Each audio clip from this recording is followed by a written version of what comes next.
ஹலோங்க. கார்த்திகை தீபம் நாளைக்கான எபிசோட் ரொம்பவே அட்டகாசமாக இருக்கு. மது ஆனந்த பார்க்க வந்திருக்காங்க. தீபாவும் மைத்திலியும் ஒரு பிளான் பண்ணி ரியாவை வேற ஒரு இடத்துக்கு அனுப்பிடுறாங்க. அந்த நேரத்தில் மது ஆனந்தை மீட் பண்ணிடுறாரு. அப்போ ஆனந்த் கிட்ட தெளிவாக எல்லாத்தையும் சொல்கிறாங்க. ஆனால் ஆனந்த் எல்லாத்தையும் நம்ப மறுக்கிறாரு.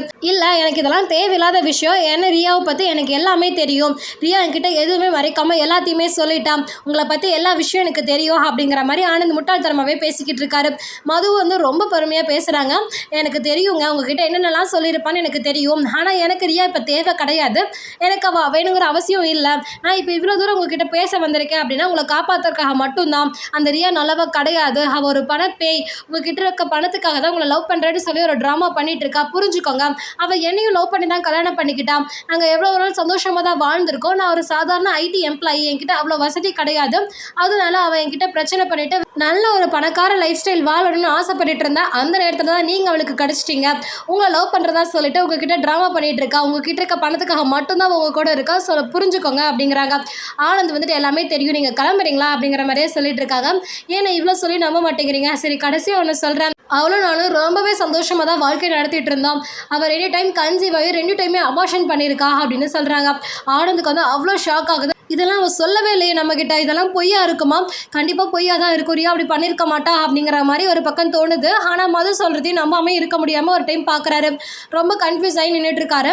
அப்போ தீபாவும் சொல்கிறாங்க, ஆமாம் அவள் கொஞ்சம் புரிஞ்சுக்கோங்க, அவள் நல்லவ கிடையாது. அவளை பற்றி யார்கிட்ட வேணால் விசாரிச்சு பாருங்கள். அவளோட புருஷனே சொல்கிறாரு. அப்போ தீபாவும் அவங்களுக்காக எவ்வளவோ சொல்லி பார்க்குறாங்க. அப்போ மது சொல்கிறாங்க, இங்கே பாருங்கள் சார், கண்டிப்பாக நான் ரியா உங்ககிட்ட பிரிக்கணுமோ இல்லை ரியா கூட நான் வாழணுமோ அந்த ஆசையிலலாம் நான் சொல்லவே கிடையாது. எனக்கு அந்த ரியாவுக்கும் சம்மந்தமே கிடையாது. அந்த ரியா வேறு யாராச்சும் ஒரு கல்யாணம் ஆகாத பையனை கல்யாணம் பண்ணிவிட்டு இந்த மாதிரி ஒரு ட்ராமா பண்ணிட்டு இருந்தா நான் கண்டுக்கவே மாட்டேன். சரி, அவனோட லைஃப் அப்படின்னு விட்டுருவேன். ஆனால் உங்கள் குடும்பம் கொஞ்சம் நல்ல குடும்பமாக இருக்கு. நான் கார்த்திக் அவங்களையும் பார்த்தேன், அப்புறம் தீபா அவங்களையும் பார்த்தேன். ஹாஸ்பிட்டல் அட்மிட் பண்ணி இவங்களெல்லாம் தான் நான் பார்த்தேன். இவங்களாம் ரொம்ப நல்ல மனசுக்காரங்களாக இருக்காங்க. கண்டிப்பாக இந்த விஷயத்தில் நான் ஹெல்ப் பண்ணும் அப்படிங்கிறக்காக தான் நான் இங்கே வந்திருக்கேன். இல்லைன்னா அந்த ரியா சம்மந்தப்பட்ட விஷயத்தில் நான் எதுலையுமே கலந்துக்க மாட்டேன். ஏன்னா நான் அவளை அடியோட வெறுத்துட்டேன் அப்படிங்கிற மாதிரி மது சொல்கிறாங்க. உங்களுக்கு ஆல்ரெடி ஒரு நல்ல லைஃப் இருக்குது சார்.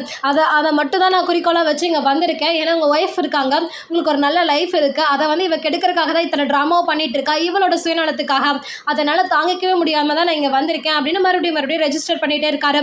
ஆனந்தனால இவளை நம்புறதா இல்லை நம்ம ரியாவை நம்புறதா அப்படிங்கிற மாதிரி குழப்பத்திலே நின்றுட்டு இருக்காங்க, எதுவுமே பேசாமல். அப்போ மது அங்கேருந்து கிளம்பி பைக்கு கிட்ட போகும்போது ரியாவோட கார் வந்துடுது. ரியா அவங்கள பார்த்தோன்னே அவ்வளோ கோவப்படுறாங்க.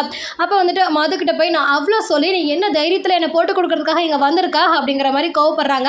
சொல்லுடா, உனக்கு அவ்வளோ தைரியம் ஆயிடுச்சா? நான் எவ்வளோ டைம் சொன்னேன் உங்ககிட்ட, ஏன்னா நீ உயிரோட இருக்கிறது வேணுமா வேணாமா அப்படிங்கிற மாதிரிலாம் ரியா மதுவை திட்டிகிட்டு இருக்காங்க. ஆனால் மது அமைதியாக நின்று எல்லாத்தையும் பார்த்துட்டு இருக்காங்க. அதோட இந்த ப்ரோமோவை முடிச்சிருக்காங்க. மது தீபா சொன்னது எல்லாத்தையும் ஆனந்த் நம்பினாரா இல்லை முட்டாள்தனமாக ரியாவை தான் இன்னும் நம்பிட்டு இருக்காரா அப்படிங்கிறதையும் பார்க்கலாம். இதில் ஒரு ட்விஸ்ட் வச்சிருந்திருக்கலாம். ஏன்னா மது ரியாவும் பேசும்போதும் தீபா ஆனந்த் கூட கூட்டிகிட்டு காட்டலாம். இங்கே பாருங்கள், ரியா மதுக்கிட்ட எப்படி பேசிகிட்டு இருக்கா, ஆனால் உங்ககிட்ட எந்த மாதிரி மதுவை சொன்னான் அப்படிங்கிறத காட்டினா இன்னும் ஆனந்த் நம்புறதுக்கான எக்ஸ்ட்ரா சான்சஸ் எல்லாம் இருக்குது.